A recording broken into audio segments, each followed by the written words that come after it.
Please welcome Klaus Moberg, Jan Miller, Ty Bowie, and Sitsi Kolawole.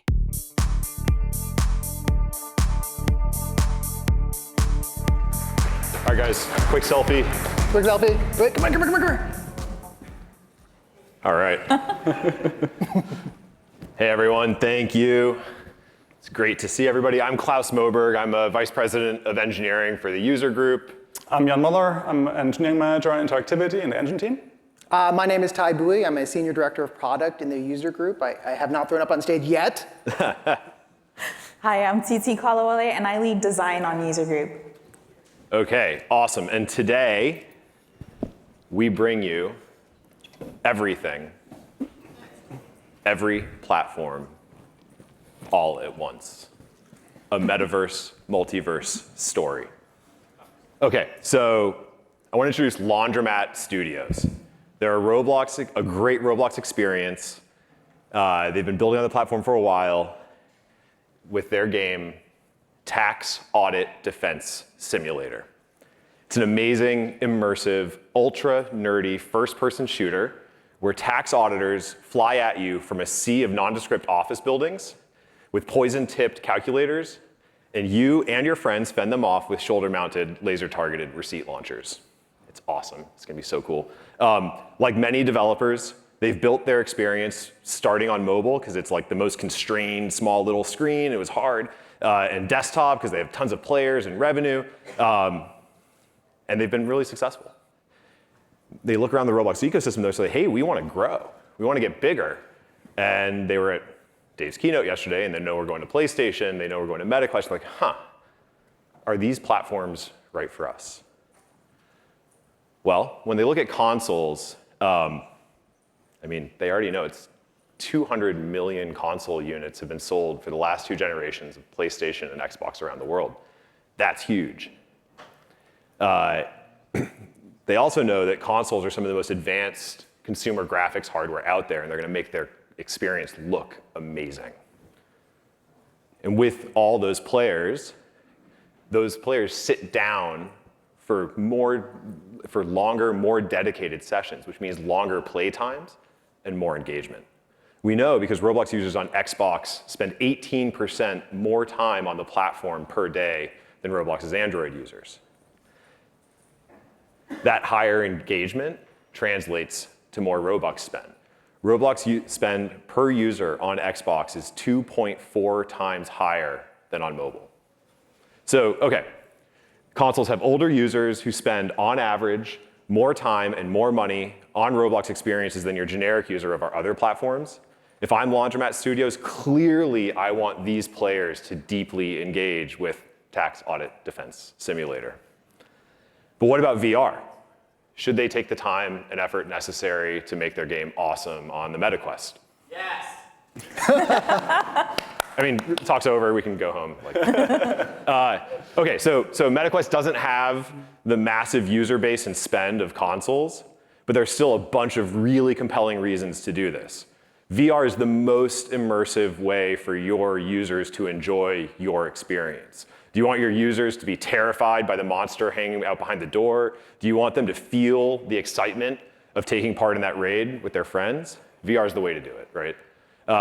It's also truly social. Roblox on MetaQuest has massive cross-platform adaptation. When they join a server in their MetaQuest, they are immediately immersed in a server with friends and players from all of our other platforms. They can co-play with their friends regardless of whether their friend has a MetaQuest headset, and this is a huge differentiator relative to most of the other VR-specific social platforms that exist today. You're going to be in a full server, and you're going to be interacting with tons of people, regardless of what hardware those other people have. And you know what? Showing off your skills makes you, as the developer, or Laundromat Studios in this case, way more attractive for partners. Innovative brands look for innovative developers, and building in VR and building great experiences in VR shows how innovative and high quality your game is. Thanks, Klaus. So Laundromat Studios is convinced. They want to grow their business. They want to grow their title. They want to grow their brand. And they know that they need to bring Tax Audit Defense Simulator to console and VR. I'm super nerdy. I would totally play this game. I actually enjoy doing my taxes. They don't know how they're going to do it, but they know they will do it. So they're going to jump right in. So what do? They launch Roblox Studio.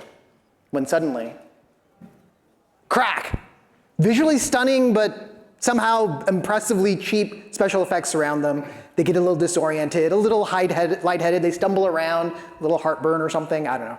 They start snapping back and forth between the two universes in this multiverse. You have universe 1 over there, where they build for one platform at a time. Makes sense. And then there's universe 2, where they build for everything, every platform all at once. So we're going to take you on a journey between these two universes. Starting with universe 1. They know they want to grow onto new platforms, so they do something that roughly makes sense. It kind of follows what they've done already. They are going to migrate their existing mobile and desktop apps over to console and VR. Unfortunately, this means they fall into a trap of a few assumptions that they've made. So mobile, as you know, typically means touch. Not always, but typically. Desktop usually means mouse and keyboard navigation. Again, not always, but usually.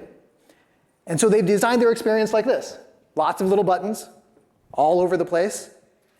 Because it's easy for a user with a mouse to move their mouse, click, move their finger, tap. Super easy. That's how they've designed it. Console, however, as you know very well, I'm sure, means something else. It usually means controller. Again, not always, but usually means controller.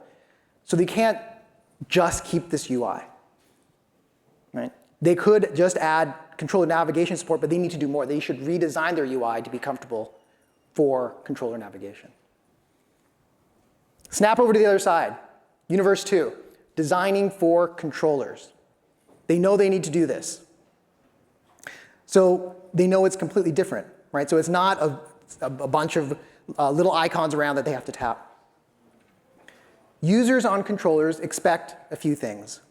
So consider this. Imagine trying to navigate your entire interface with 4 buttons, up, down, left, right, and then 2, select, and back. It's just 6 buttons total. Can you do it? As you're designing your UI, ask yourself this question. How many moves is the user going to have to take to find the play button? How many moves is the user going to have to take to get them to do the action I want them to do? Right? This is not something you think about with mouse and keyboard, or with finger and tap. Right? You're just like, the button's right there. It's no big deal. It's different with a controller. And if you design your UI this way, you'll simplify the UI for all platforms. Right? Remember, you're not trying to design just for controller. You're not trying to design just for mouse. You're trying to design for something that works across all these inputs.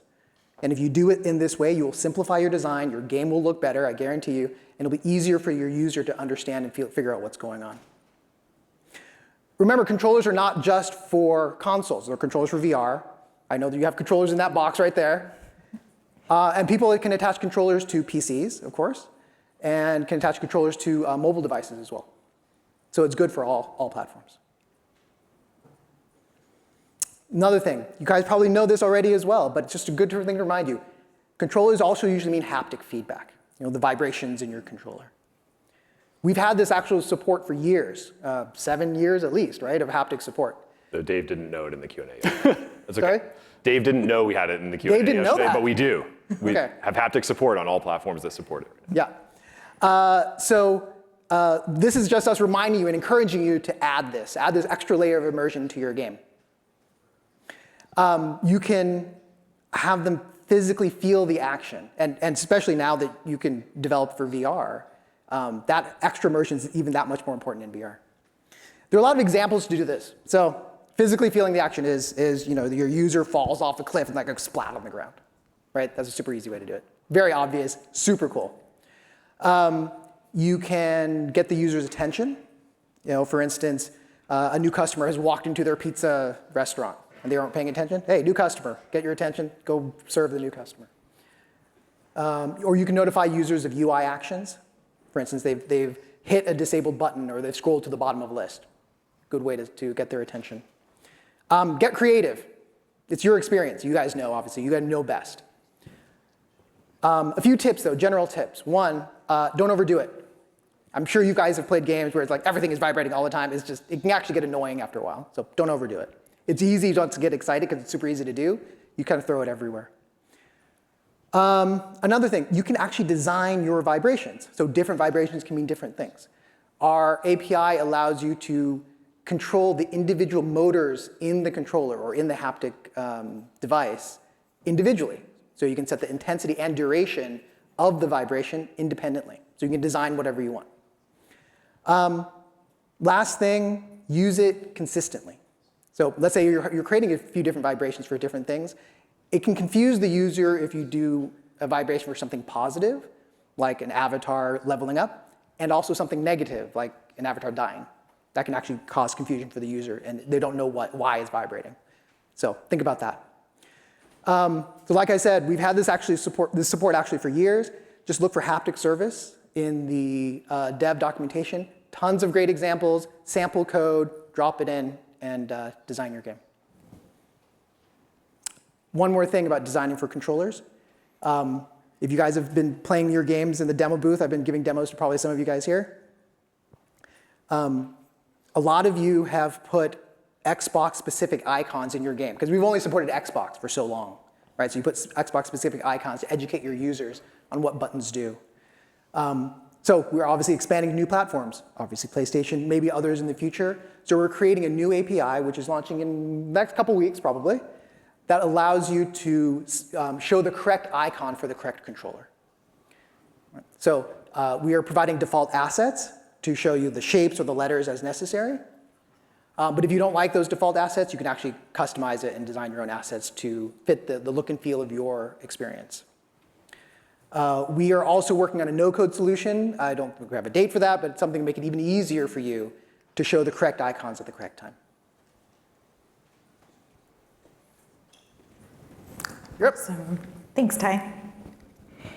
All right, so we are back on Universe 1. So Universe 1 is where Laundromat Studios is building per platform, designing the UI custom bespoke.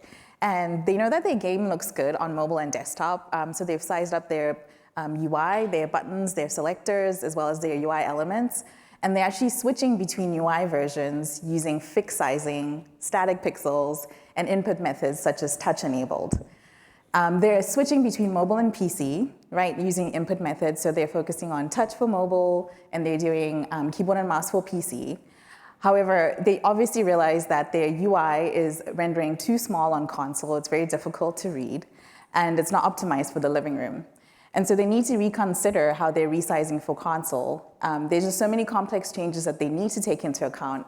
And then on top of that, with gamepads, there's also a lot of complexity in terms of how gamepads are rendering as they input into the actual devices. Okay, so flash over to Universe 2, where Laundromat Studios is actually building universally and adaptively, scaling their UI across all the different platforms.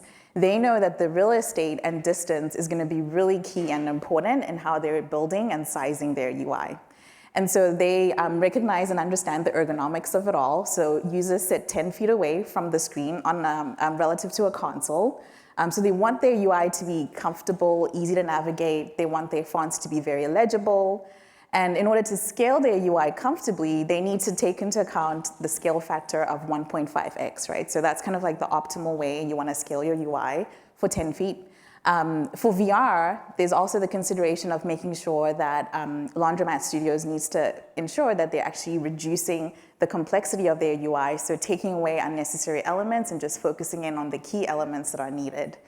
Okay, so how are they actually going to accomplish this? So in Universe 2, Laundromat knows that we're all about allowing you to build and scale your UI adaptively, and that's our mission. And so they are able to implement their UI using relative size and relative position. So everything is implemented as a percentage of the frame. And so they're able to use features like UI size constraints to be able to scale the UI dynamically. And they can implement scrolling frames to make sure that they actually reduce the clutter on the screen. The output method that they focus on is using is10-foot interface and VR enabled. That's the optimal way to do it. And they also make sure that they're actually using output characteristics to switch between the UI settings. Now, the key thing here in Universe 2 is to make sure that there's no mixing of the input and output methodologies in order to make sure that the switches are done correctly. Over to you, Jan. All right, let's talk about VR. So Laundromat Studios consider something I'm really excited about, bringing their tax audit defense simulator to VR. And they've always targeted high-end devices, PCs, phones that have latest hardware. And they're trying to bring this on the Quest too. And soon in Universe number 1, they realized there's performance issues. There's stuttering, the users start complaining about discomfort. So what happened and what can we do about it? Well, in Universe number 2, Laundromat Studios know that performance and comfort are the most important aspects of VR. You have to hit at least 72 FPS to have a stable frame rate to not get people sick. It's right in front of your eyes. Even small dips and inconsistencies, you feel them. You feel the movement becoming sluggish. And once people get sick, they will not come back to your experience. It's really important to focus on that. So what can we do? Well, there's a bunch of things our engine does already for you. Application Space Warp, we implemented frame generation, meaning we effectively double your frame rate by extrapolating frames from motion buffers. And the Auto Frame Rate Manager. The Auto Frame Rate Manager is the thing that makes your game look worse. And I know that's like, why would you want that? But it does everything it can in the auto setting to keep your frame rate stable above 72 FPS. We target around 76 to 80 frames per second. But Laundromat Studios in Universe number 2, they know there's a ton of things they can do themselves that not only benefit VR, but all lower-end devices. You can look at the physics debugger. We just released a new visual physics debugger that lets you see physical objects in your scene that are very costly, like stuck under some geometry, for example.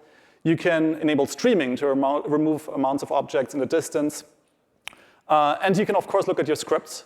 You can see on the Quest device directly whether you're CPU or GPU bound. So if you're CPU bound, most likely some script is shooting too many raycasts or just doing too many computations.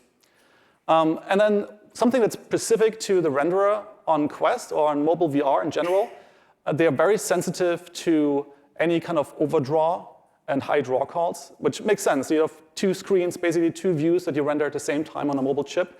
So if you have a lot of decals, a lot of transparent textures, transparent parts, please try to remove those in VR. So moving on, Laundromat Studios in Universe number 2, they also know the importance of our player script. We just launched the Quest beta with over 50,000 of your experiences working without any coding necessary. And that was only possible because we continuously improve those scripts and adopt them to new platforms like the Meta Quest. We're adding new cameras, new comfort options, and like this is one example, the step rotation, which removes continuous motion for people that are motion sensitive. Another example is our vignette in our Blink.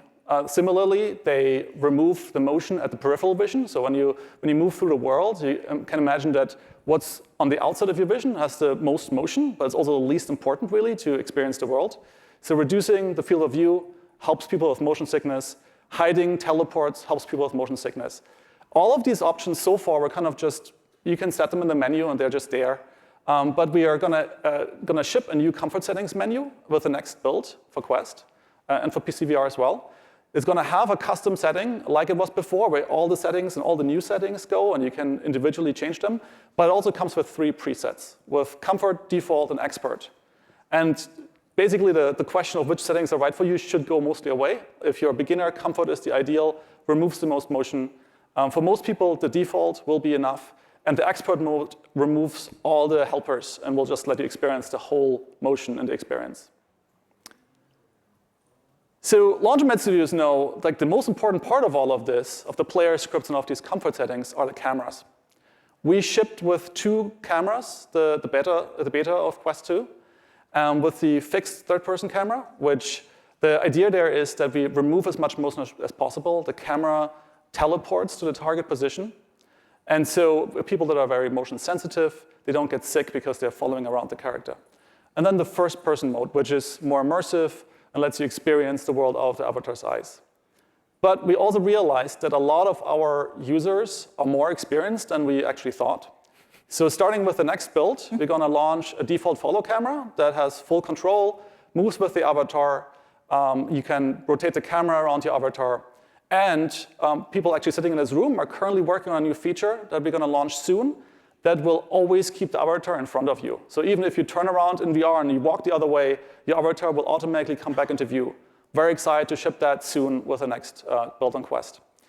As a reminder, if you do your own camera, that's cool. If you want to do your own VR camera because you have a specific gameplay experience, that's cool. But we're doing all this work so you don't have to. Even if you do your own systems, every once in a while, get the latest scripts, get the latest comfort options, and integrate them, please. Thanks.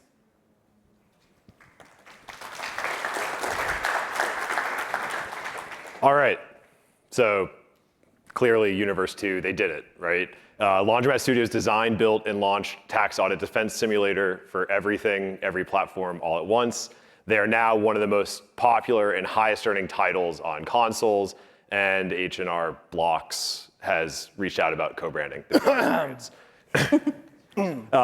But there was an unanticipated side effect of doing all this the right way, right? Their experience is actually better on all Roblox platforms. They have haptics on mobile. They have gamepad support on PC and mobile. Their performance has increased on all platforms. Their UI is more beautiful and easier to navigate.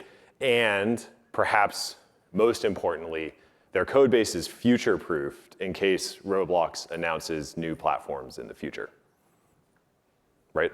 Right, Dave?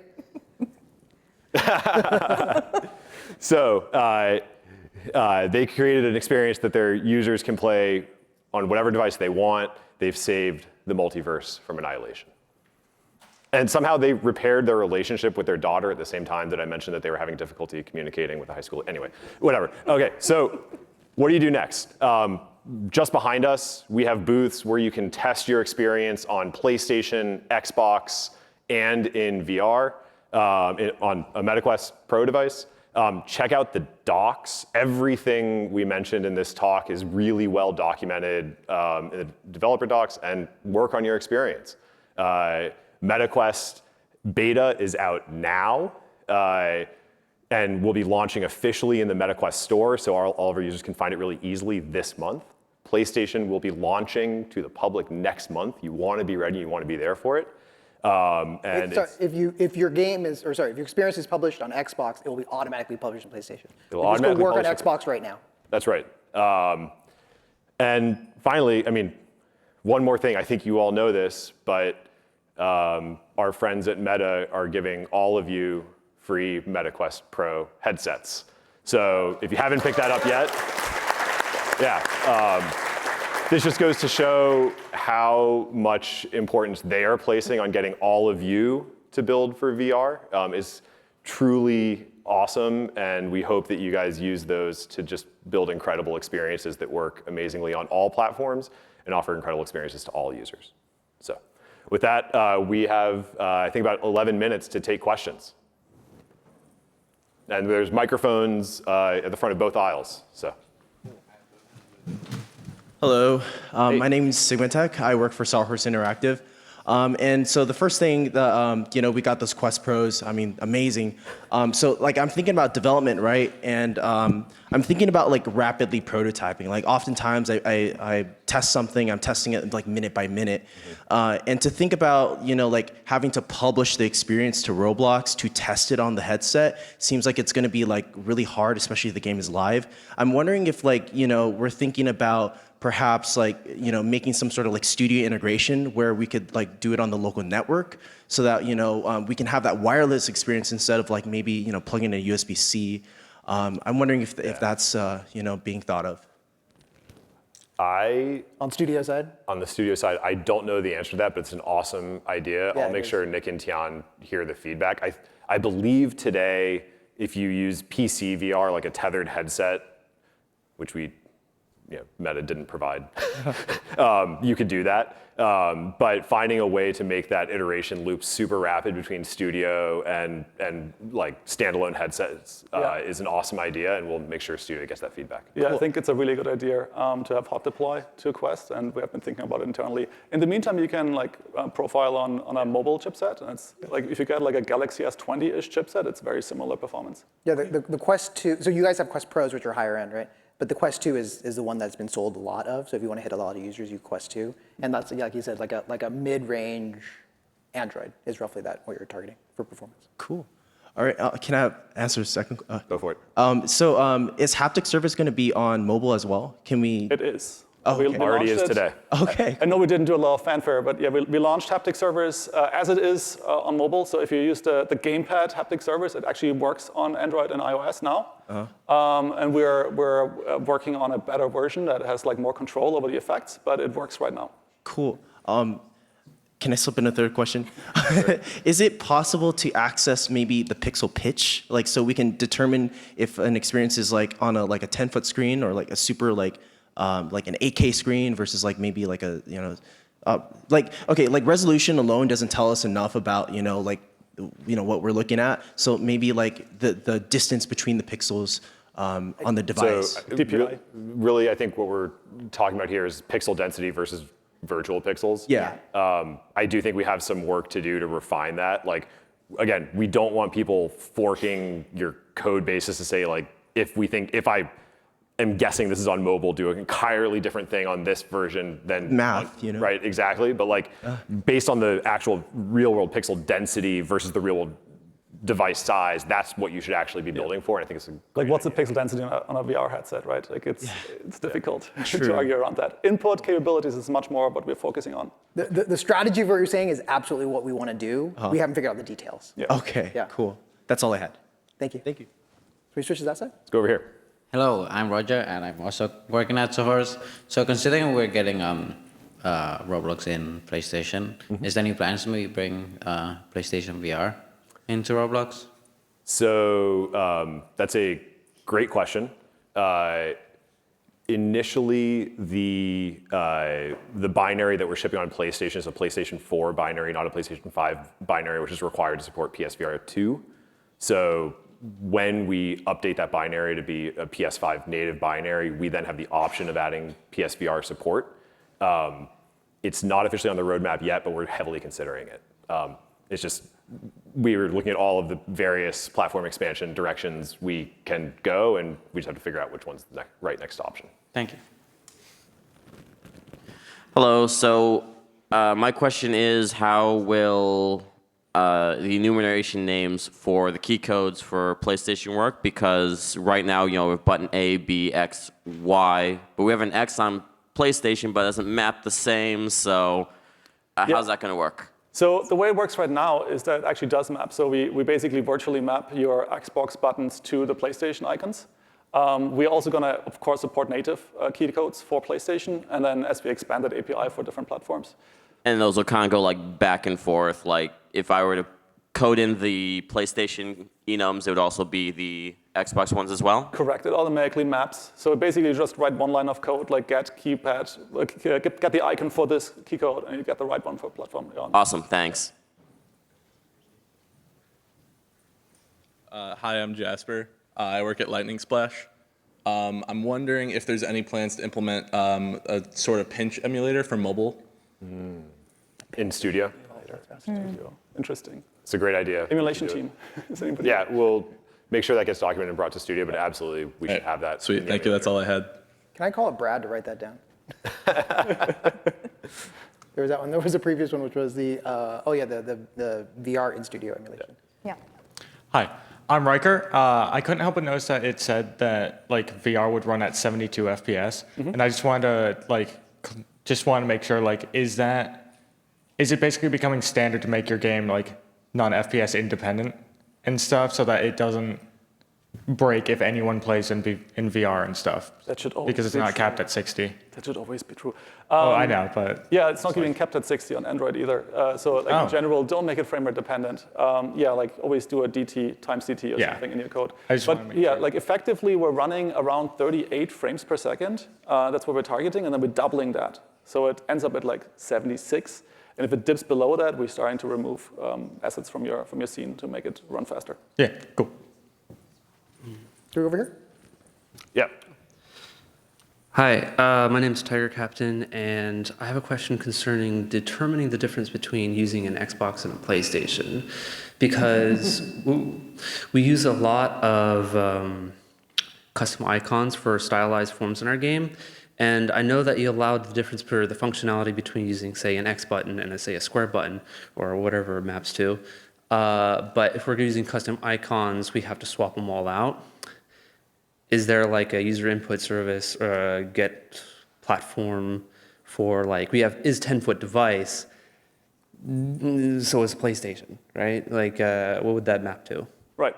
So the way it's supposed to work, and I think the API for that, the documentation is coming out this week, is that you can write your own mapping. You can have a table of buttons, and then you can get the platform-dependent key code and like map to them if you want to do that. So you can create your table with all the different icons you want and say, well, it's the PlayStation triangle button is this texture. We are going to give an example for that. So can I add though? Philosophically, we would rather not know branch Platform depending on name, Xbox yeah. or Yes. PlayStation because there is a third console, fourth console, fifth console, and we want you to be able to not worry about that and publish on every console that we end up supporting. Yes. Please keep in mind that your PlayStation controller can be connected to an iOS device or a PC, or like you can even connect an Xbox controller to your Quest 2, and it works. Okay, thank you. Mine kind of, my name is Blackout Dev. I work with Neuro Studios. So mine kind of follows what you just said. Will you be able to identify what controller someone is using if it's on PC? So like if I'm using a PlayStation controller or an Xbox controller, we'll be able to identify which one of those it is? Yes, that feature isn't ready yet, but we're working on it right now. Okay. That you can get it's basically how it will work is that you are trying to get the key code, and it will say, well, this one doesn't exist. So the other one exists, and you know which controller it is, basically. Okay, add a quick follow-up one. Are you guys planning on ever pushing frame generation to other platforms as well, or just keeping it with VR? Application Spacewap is specific to Quest. I don't know whether we want to do this on other platforms, something like this. I think we would certainly ship it on any head-mounted display that we support. I mean, remember, like, it's just an interpolated frame, so it's not true 76 FPS. I think as a platform, we would love to get the game engine to the point where it's supporting safely higher than 30 FPS or whatever we're rendering at on other platforms, but like we'd like to do it the real way, where like the actual frame rate is there. So that's the long-term vision. In the meantime, we're doing frame warp on head-mounted displays. Okay, awesome. Yeah. All right, so this might be a little bit of a silly question because people can go out and buy like poor hardware to benchmark on, but I was wondering if Roblox had any plans to essentially like for the emulator, if they had plans to like attempt to mimic a device's hardware restraints. That is another fantastic suggestion for the emulator, and we'll take that back to the creator team. But I think 100% we should be able to enable you to do testing within emulation of a wide range of hardware input and output modalities, as well as hardware capabilities. So it's an awesome idea. Thanks. Hi, I'm Luca. This might be a bit of a simple question, but I know you mentioned that Xbox-compatible games are being published automatically onto PS5. But I know that when we published it initially on Xbox, we had to agree to some moderation differences, such as I have a custom Xbox wheel chat for my game. Is there any moderation differences that we need to worry about when it's automatically being published to PS5? No, in fact, I don't know if we've announced this, but that checkbox with the moderation differences, I believe, has already disappeared. Yeah, it's gone already. So those requirements no longer exist, and all Roblox content is now appropriate on all of our console platforms, and will be appropriate on the console platforms we're launching in the near future. Yeah, if people aren't exactly aware of what we're talking about, there used to be a series of things you need to agree to. Like there's no gore, there's this, that, there are a few different things. No blood. That is, we've talked to Xbox, we've talked to PlayStation. That is no longer a requirement across the board. Thank you. It's a great question.